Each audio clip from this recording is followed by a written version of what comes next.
का पहला सत्र होता है या जब लोकसभा चुनाव के बाद नई सरकार का गठन होता है तो उसके बाद के पहले सत्र को राष्ट्रपति संबोधित करते हैं।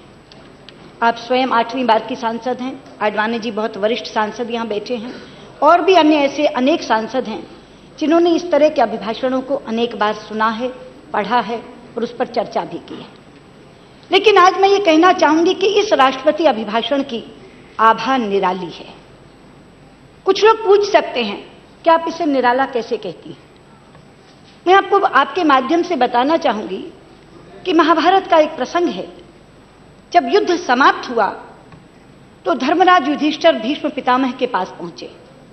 वो शरों की शैया पर लेटे थे। उन्होंने हाथ जोड़कर प्रणाम किया और कहा, पितामह आप हमें सफल शासन के सूत्र बताइए।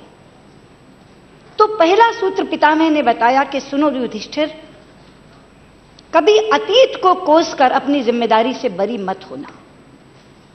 अगर अतीत अच्छा होता तो लोग उसे बदलते ही क्यों। लेकिन अतीत की गलतियों से सबक लेते हुए उन्हें सुधारकर आगे बढ़ना। अध्यक्ष जी, आपने इस भाषण को राष्ट्रपति जी के साथ आसंदी पर बैठकर सुना है। आपने पाया होगा कि इस अभिभाषण के एक पृष्ठ से लेकर अंतिम पृष्ठ तक हमने पहले की सरकार पर कोई आक्षेप नहीं किया, बल्कि ये देश जिन समस्याओं से जूझ रहा है उनको निराकरण करने की हमारी क्या दृष्टि है, केवल उसका खुलासा किया। अध्यक्ष जी, एक आध पैरा में हमने कुछ आंकड़े जरूर दिए हैं, लेकिन वो आंकड़े ऐसे हैं कि यदि यूपीए सरकार अपनी ओर से आर्थिक सर्वेक्षण पेश करती तो वो आंकड़े जस के तस आते, क्योंकि वो प्रामाणिक हैं, सरकारी हैं, अधिकृत हैं। अगर उन आंकड़ों को ये साथी अपने पर आक्षेप मानते हैं तो फिर मुझे जनकवि दुष्यंत की वो 2 पंक्तियां जिनमें उन्होंने व्यंग्य किया है वो कहनी होंगी कि मत कहो आकाश में कोहरा घना है, ये किसी की व्यक्तिगत आलोचना है। अध्यक्ष जी, ये अभिभाषण हमें मिले हुए स्पष्ट जनादेश से शुरू होता है और मैं आज ये कहना चाहूंगी कि इस जनादेश ने भारत की राजनीति में एक नया आयाम जोड़ा है। ऐसा नहीं है कि ऐसे जनादेश पहले नहीं आए, इससे भी बड़े बड़े आए। 1984 में कांग्रेस को 400 से ज्यादा सीटें मिली, 1980 में भी 300 से ज्यादा सीटें मिली। लेकिन इसको मैं नया आयाम क्यों कह रही हूं, क्योंकि 1984 के बाद देश में एक परिवर्तन आया जिसमें किसी भी दल को अपने तौर पर पूर्ण बहुमत नहीं मिला करता था और भारत की राजनीति का विश्लेषण करने वाले राजनीतिक पंडित ये कयास लगा रहे थे कि आगे कम से कम 20 वर्ष तक ये संभव नहीं होगा। और इसीलिए जब हम अपने तौर पर 272 प्लस की बात करते थे तो कुछ अचंभित होते थे, कुछ उपहास करते थे और कुछ हमसे पूछते थे कि स्टेट के स्टेट आपके खाली पड़े हैं, आप 272 कैसे लाएंगे। मुझसे अगर किसी ने पूछा तो मैंने हंसकर केवल एक कहा, 16 मई को देखना। और अध्यक्ष जी, आप साक्षी हैं, जब 16 मई को चुनाव परिणाम आने लगे तो लोगों ने देखा हिमाचल में 4 में 4, उत्तराखंड में 5 में से 5, दिल्ली में 7 में से 7, राजस्थान में 25 में से 25, गुजरात में 26 में से 26, मध्य प्रदेश में 29 में से 27, छत्तीसगढ़ में 11 में से 10 और जब उत्तर प्रदेश खुला तो 80 में से 73 पाते ही भारतीय जनता पार्टी बहुमत का आंकड़ा पार कर गई। 282 सीटें हमें भाजपा के तौर पर मिली और 336 सीटें हमें अपने सहयोगी दल के साथ। इसके 2 प्रमुख कारण थे। पहला कारण था कि लोगों में सरकार के प्रति गुस्सा था और दूसरा कारण था कि श्री नरेंद्र मोदी के नेतृत्व में भारतीय जनता पार्टी को लोगों ने विकल्प के रूप में स्वीकार कर लिया और इसीलिए जात पात की दीवारें ढह गईं, उम्मीदवार गौण हो गए और लोगों ने लाखों लाख के अंतर से हम लोगों को जिताया। लेकिन आपके माध्यम से मैं कहना चाहूंगी भाई तारिक अनवर जी को भी, हम जानते हैं जितनी बड़ी विजय उतनी बड़ी जिम्मेदारी, इसलिए इस विराट जीत को हम विनम्रता के साथ स्वीकार करते हैं। सर में अध्यक्ष जी कहा गया पर खरा उतरना है, और खरा उतरने के लिए जरूरी था कि हम पितामह का दूसरा सूत्र सुनते हैं, गलतियों से सबक लेने का। तो वो गलतियां क्या थीं? इसके लिए हमने उन कारणों की पहचान की जिसके कारण इस देश में जन आक्रोश उमड़ा था। ऐसे 10 कारण हमें दिखाई दिए अध्यक्ष जी। पहला कारण था महंगाई की मार, दूसरा कारण था घोर भ्रष्टाचार, तीसरा कारण था घोटालों की भरमार, चौथा कारण था किसानों का हाहाकार, पांचवा कारण था बंद कारोबार, छठा कारण था मंद व्यापार, सातवां कारण था युवा बेरोजगार, आठवां कारण था किसानों से महिलाओं से दुराचार, और 9वां कारण था संस्थाओं से दुर्व्यवहार, और 10वां कारण था अध्यक्ष जी सैनिकों के साथ सीमा पर अत्याचार। इन 10 कारणों को जब हमने चिन्हित किया तो हमने कहा कि एक एक कारण का हम संज्ञान लेंगे और इस अभिभाषण में यह बताएंगे कि हम इन कारणों को कैसे समाप्त करना चाहते हैं। और मुझे खुशी है कि हमने एक एक का संज्ञान लिया। महंगाई की मार का संज्ञान हमने लिया अभिभाषण के पैरा 8 में, और हमने 2 बातें कही। पहला, खाद्य पदार्थों की कीमतों को बढ़ने से रोकना मेरी सरकार की सर्वोच्च प्राथमिकता होगी, और दूसरा, मेरी सरकार जमाखोरी और कालाबाजारी को रोकने के लिए प्रभावी कदम उठाएगी। यानी अपनी प्राथमिकता तय करते समय उस आम आदमी और उस आम औरत को जिसकी रसोई पर मार पड़ती थी, हमने अपनी प्राथमिकताओं में सबसे ऊपर रखा और उसको खत्म करने के उपाय के रूप में कालाबाजारी और जमाखोरी दोनों को रोकने के प्रभावी कदम का जिक्र किया। दूसरा कारण मैंने बताया घोर भ्रष्टाचार। पैरा 23 में हमने उसका जिक्र किया। मेरी सरकार देश को भ्रष्टाचार और काले धन जैसी बुराई से छुटकारा दिलाने के लिए कृत संकल्प है। इस दिशा में पहले कदम के रूप में विदेशों में जमा काले धन का पता लगाने के लिए सरकार ने विशेष जांच दल का गठन कर दिया है। विदेशी सरकारों के साथ सक्रिय रूप से कार्य करते हुए इस पर ठोस कार्रवाई की जाएगी। यानी भ्रष्टाचार को समाप्त करने का संकल्प भी दिखाया और जो काम किया है उसका उल्लेख भी किया। तीसरा, मैंने कहा था घोटालों की भरमार, उसका संज्ञान हमने पैरा 21 में दिया। मेरी सरकार एक साफ सुथरा और कुशल प्रशासन प्रदान करने के लिए कृत संकल्प है। सरकार पारदर्शी प्रणाली कायम करने और सरकारी सेवाएं समय पर मुहैया कराने पर बल देगी। आप जानती हैं अध्यक्ष जी, अगर कार्यप्रणाली पारदर्शी हो जाए, ई टेंडरिंग हो रही है, ई गवर्नेंस हो रही है, सब कुछ ऑनलाइन पड़ा है, तो घोटालों की गुंजाइश ही नहीं रहती। इसलिए हमने अपना संकल्प दोहराया कि हम साफ सुथरा प्रशासन देंगे और प्रणाली को पारदर्शी बनाएंगे। चौथी बात मैंने कही थी किसानों का हाहाकार, वो हमने पैरा 10 में उसका संज्ञान लिया। कृषि हमारी अधिकांश जनता की आजीविका का स्रोत है। पिछले कुछ समय में हमारे किसान बहुत ही विषम परिस्थिति में हैं और हताशा के कारण कुछ तो आत्महत्या करने के लिए मजबूर हो गए। मेरी सरकार इस दुर्भाग्यपूर्ण हालात को पूरी तरह बदलने के लिए प्रतिबद्ध है। वैज्ञानिक तरीके और कृषि प्रौद्योगिकी अपनाकर खेती को लाभकारी उद्यम में बदलने के लिए उपाय किए जाएंगे। अध्यक्ष जी, आप जानती हैं, अपने यहां कहा जाता था उद्यम खेती मध्यम बाण। जितने भी पेशे हैं उनमें सबसे ऊपर खेती को माना जाता था, लेकिन आज हालत यह गई कि खेती लाभ का धंधा रही नहीं। लोग खेती से पलायन कर रहे हैं। आंध्र प्रदेश के किसान क्रॉप हॉलिडेज की घोषणा कर रहे हैं, क्योंकि जितना उन्हें मिलता है वो लागत से कहीं कहीं कम है। इसलिए ये बहुत ज्यादा जरूरी है कि इन आत्महत्याओं को रोकने के लिए, खेती को लाभ का उद्यम बनाने के लिए हम कुछ करें। तो हमने दोनों बातें कही। हमने अपनी प्रतिबद्धता भी जताई किसान को इस विषम परिस्थिति से निकालने की, और हमने ये भी कहा कि हम वैज्ञानिक और प्रौद्योगिकी का इस्तेमाल करके इसको वापस लाभ का उद्यम बनाएंगे। पांचवी बात मैंने कही थी बंद कारोबार, उसका संज्ञान हमने पैरा 26 में दिया। मेरी सरकार एक ऐसा नीतिगत वातावरण तैयार करेगी जिसमें स्थायित्व हो और जो पारदर्शी तथा निष्पक्ष हो। व्यवसाय करने को आसान बनाने के लिए सुधार किए जाएंगे। अध्यक्ष जी, आप स्वयं साक्षी हैं इस बात की कि पुराने 5 वर्षों से ऐसे लगता था जैसे देश ठप हो गया है, कुछ चल नहीं रहा था। लेकिन हमारे सामने ये चुनौती है इस ठप देश को खड़ा करने की, खड़ा करके चलाने की और चलाने के बाद दौड़ाने की। और मुझे खुशी है कि जो 3 मंत्र हमारे प्रधानमंत्री ने रखे, स्किल, स्केल और स्पीड, जिसका जिक्र इसमें भी आया है, उसके माध्यम से हम इस देश को खड़ा भी करेंगे, चलाएंगे भी और बहुत जल्दी दौड़ाएंगे भी। इसका एक अभिप्राय इस अभिभाषण में दिया गया। 5वां मैंने कहा था मंद व्यापार, उसका संज्ञान हमने पैरा 29 में दिया है। वैश्विक व्यापार में अपनी भागीदारी को बढ़ाने के लिए कार्य पद्धतियों को सरल बनाया जाएगा और व्यापार ढांचा मजबूत किया जाएगा ताकि कारोबार संचालन, समय तथा लागत में कमी लाई जा सके।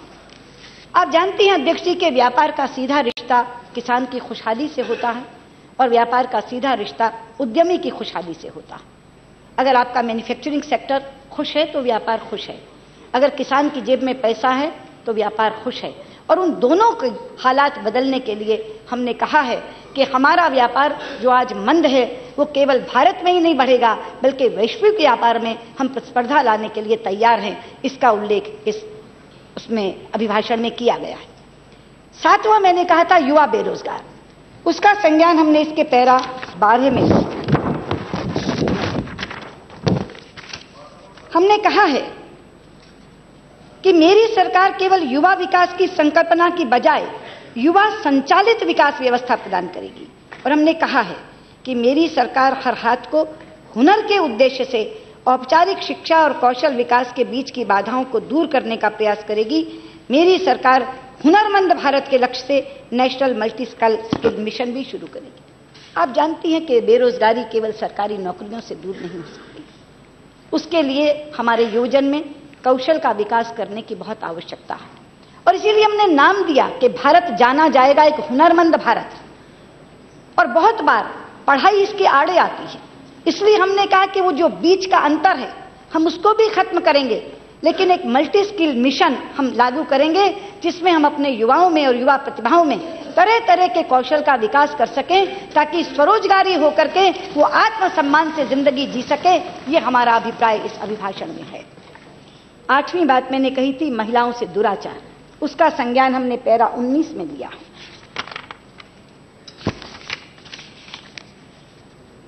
मेरी सरकार समाज के विकास और राष्ट्र की समृद्धि में महिलाओं की महत्वपूर्ण भूमिका को स्वीकार करती है। वो संसद और राज्य विधानसभाओं में महिलाओं को 33% आरक्षण उपलब्ध कराने के लिए वचनबद्ध है। बेटी बचाओ और बेटी पढ़ाओ की प्रतिबद्धता के साथ मेरी सरकार बालिका को बचाना और उसकी शिक्षा के लिए व्यापक जन अभियान आरंभ करेगी। मेरी सरकार महिलाओं के विरुद्ध हिंसा को बिल्कुल सहन नहीं करने की नीति अपनाएगी और उसके प्रभावी कार्यान्वयन के लिए दांडिक न्याय प्रणाली को समुचित रूप से मजबूत किया जाएगा। अध्यक्ष जी, मैंने इस बात को बार बार कहा है कि यदि हम महिला का उत्थान चाहते हैं और उसका कल्याण चाहते हैं तो 4 चीजें जरूरी हैं: शिक्षा, सुरक्षा, आर्थिक स्वावलंबन और राजनीतिक सशक्तिकरण। जहां तक शिक्षा का सवाल है, हमने कहा है बेटी पढ़ाओ, ये एक अभियान बनेगा हमारे लिए। जहां तक सुरक्षा का सवाल है, हमने कहा है zero tolerance against women's violence. हमने जीरो टॉलरेंस का यहां कहा है, हिंसा को बिल्कुल सहन नहीं करेगी, जीरो टॉलरेंस की नीति अपनाएगी। जहां तक सुरक्षा का सवाल है, आर्थिक स्वावलंबन के लिए हमने यहां कहा है कि वो देश के विकास में बराबर की भागीदार होगी। और जहां तक राजनीतिक सशक्तिकरण का ताल्लुक है, हमने 33% आरक्षण की बात की है। अध्यक्ष जी, महिला सशक्तिकरण की बात तो बहुत पार्टियां करती हैं, लेकिन हमने पिछले 1 महीने में इसको कर दिखाया है। गुजरात में मुख्यमंत्री का पद खाली हुआ, हमने एक महिला मुख्यमंत्री को वो पद दिया। हमारी कैबिनेट बनी, 23 कैबिनेट मंत्रियों में से 6 कैबिनेट मंत्री यानी 25% का हिस्सा हमने महिलाओं को दिया।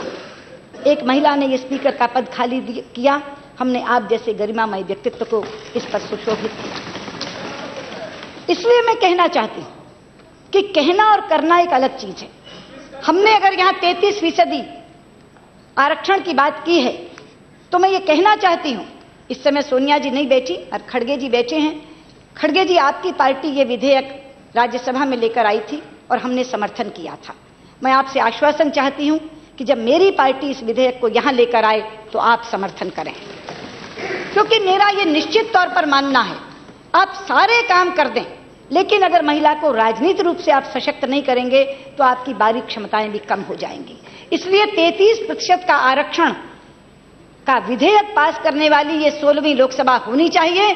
बहुत सी लोकसभाएं किसी न किसी मील के पत्थर विधेयक के लिए जानी जाती हैं और ये 16वीं लोकसभा मील का पत्थर विधेयक महिला आरक्षण का पारित करे। इसके लिए मैं तमाम साथियों से निवेदन करती हूं, क्योंकि जितने इधर बैठे हैं ये सब अलग अलग से कह चुके हैं कि महिला आरक्षण के पक्ष में हैं। तो हमने जो करके दिखाया है ये भी हम करके दिखाएंगे कि 16वीं विधानसभा में महिला आरक्षण विधेयक पारित करा के हम 33% का आरक्षण संसद और विधानसभाओं में उन्हें देने का काम। बहुत धन्यवाद।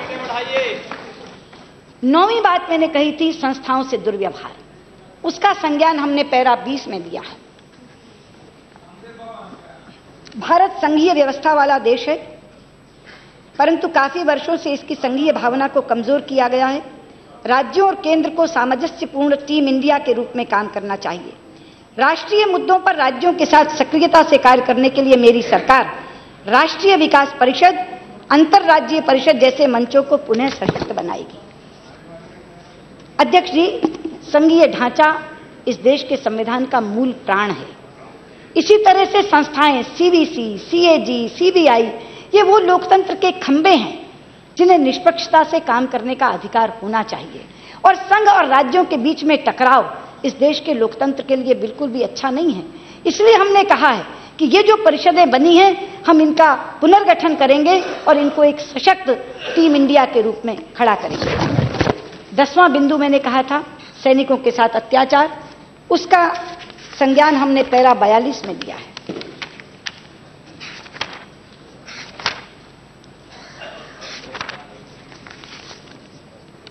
मेरी सरकार अपने वीर एवं निस्वार्थ सैनिकों के ऋण को चुकाने के लिए सब कुछ करेगी। एक राष्ट्रीय सरकार अपने सैनिकों के पराक्रम का सम्मान करने के लिए राष्ट्रीय युद्ध स्मारक बनाएगी। एक रैंक एक पेंशन योजना लागू की जाएगी। अध्यक्ष जी, जो देश अपने शहीदों को भूल जाता है या शहीदों का अपमान करता है वो देश बर्बाद हो जाता है। और इसीलिए हमने ये कहा है कि हम युद्ध स्मारक बनाएंगे और हमने शब्द इस्तेमाल किया सब कुछ करेगी। अपने वीर और निस्वार्थ सैनिकों के सम्मान के लिए ये सरकार सब कुछ करेगी। इस अपनी प्रतिबद्धता को हमने पैरा 42 में दिया है। अध्यक्ष जी, ये जो 10 बिंदु हमने चिन्हित किए थे उन 10 बिंदुओं पर हम क्या करेंगे, कैसे आगे बढ़ेंगे, इसका जिक्र मैंने आपके सामने किया। लेकिन इसके अलावा भी कुछ बहुत अनूठी पहलें हैं जिनका जिक्र हमने इस अभिभाषण में किया है। कल खड़गे जी आप बोलते हुए कह रहे थे कि 2-2 शब्द लिख दिए, योजना तो बताई नहीं। आप बहुत वरिष्ठ सांसद हैं, सरकार में भी रहे हैं, आप ये जानते हैं कि राष्ट्रपति अभिभाषण के बाद बजट आता है और ये परंपरा है कि राष्ट्रपति अभिभाषण में केवल दिशा दिखाई जाती है, बजट में योजनाएं लाई जाती है और उन योजनाओं को अमली जामा पहनाने के लिए राशि भी आवंटित की जाती है। इसलिए थोड़ी सी प्रतीक्षा करिए उस बजट की जिसमें योजनाओं का खुलासा होगा। लेकिन इस राष्ट्रपति अभिभाषण में भी हमने कुछ बड़ी योजनाएं बताई हैं। मैं आपसे पूछना चाहती हूं, हमने कहा है हम हर राज्य को आईआईटी देंगे, क्या ये योजना नहीं है? हमने कहा है हम हर राज्य को आईआईएम देंगे, क्या ये योजना नहीं है? हमने कहा है हम हर राज्य में एम्स जैसे अस्पताल का निर्माण करेंगे, क्या ये योजना नहीं है? हमने कहा है हम विश्व स्तरीय सुविधाओं से लैस 100 नए शहर बनाएंगे, क्या ये योजना नहीं है? हमने कहा है कि स्वर्णिम चतुर्भुज राजमार्गों जैसी योजना के तर्ज पर हम रेल का एक हीरक चतुर्भुज बनाएंगे, क्या ये बड़ी योजना नहीं है? और हमने कहा है कि हम गंगा का पुनरुद्धार करेंगे, क्या वो बड़ी योजना नहीं है? खड़गे जी, आपको जरा बताना था, ये पूरे बोल देते थे, आपको इतनी तकलीफ नहीं होती थी एक्सप्लेन करने में। अध्यक्ष जी, आज मुझे अपने कुछ साथियों की याद आ रही है जो सदन में नहीं है। समाजवादी पार्टी के रेवती रमन सिंह, वामपंथी प्रबोध पांडा और मेरे साथी शाहनवाज हुसैन। कोई सत्र ऐसा नहीं बीता जिसमें इन तीनों को लेकर मैं प्रधानमंत्री जी के पास ना गई हूं गंगा के पुनरुद्धार के लिए। हम बार बार एक कहते थे बात, प्रधानमंत्री जी, गंगा को अविरल और निर्मल बहने दो। लेकिन आज मुझे खुशी है कि हमने गंगा पुनरुद्धार का अलग मंत्रालय स्थापित किया है। क्यों? क्योंकि गंगा हमारे लिए नदी नहीं है, गंगा हमारे लिए मां है। और मुझे खुशी है ये बात कहते, जो सांसद उस दिन केंद्रीय कक्ष में बैठे होंगे, जब जापान के प्रधानमंत्री आए थे तो उन्होंने बोलते हुए गंगा पर Ganga other rivers also the same thing, Kaveri and मगर आई रिक्वेस्ट कंसीडर दैट जल संसाधन, एक मिनट थम्बी दुरई जी, मंत्रालय है जल संसाधन, नदी विकास और गंगा पुनरुद्धार। एक मिनट, उस मिनिस्ट्री का नाम है, हमने जो मंत्रालय आ गए वो समझ गए ना, वो मान गए। मंत्रालय का नाम ही है, मंत्रालय का नाम है जल संसाधन, नदी विकास और गंगा पुनरुद्धार। इसलिए गंगा को हमने एक अलग महत्व दिया। गंगा को गंगा को हमने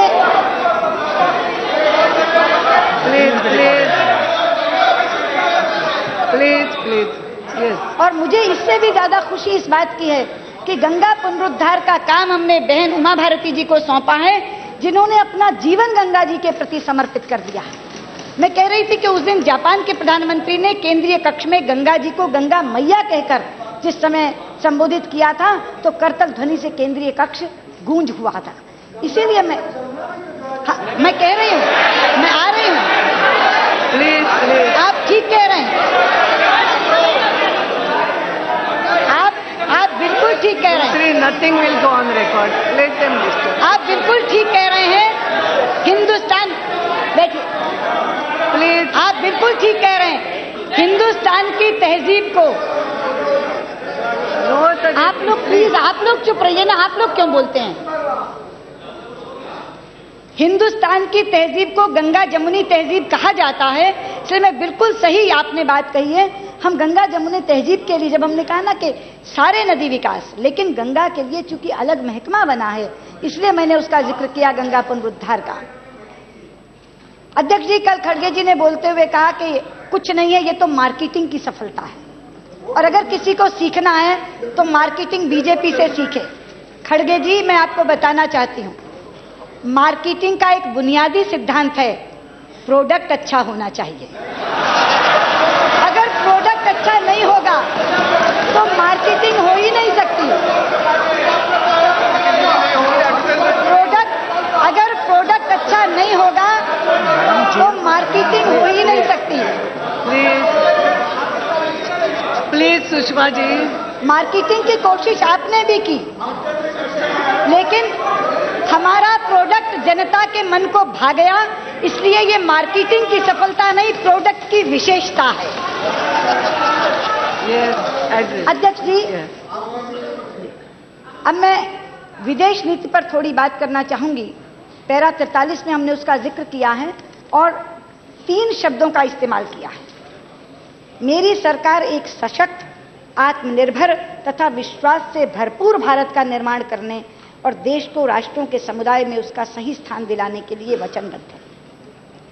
मैं स्वयं इस विभाग को देख रही हूं और मैं कह सकती हूं आपसे कि रातों रात दुनिया में भारत का महत्व बढ़ गया है।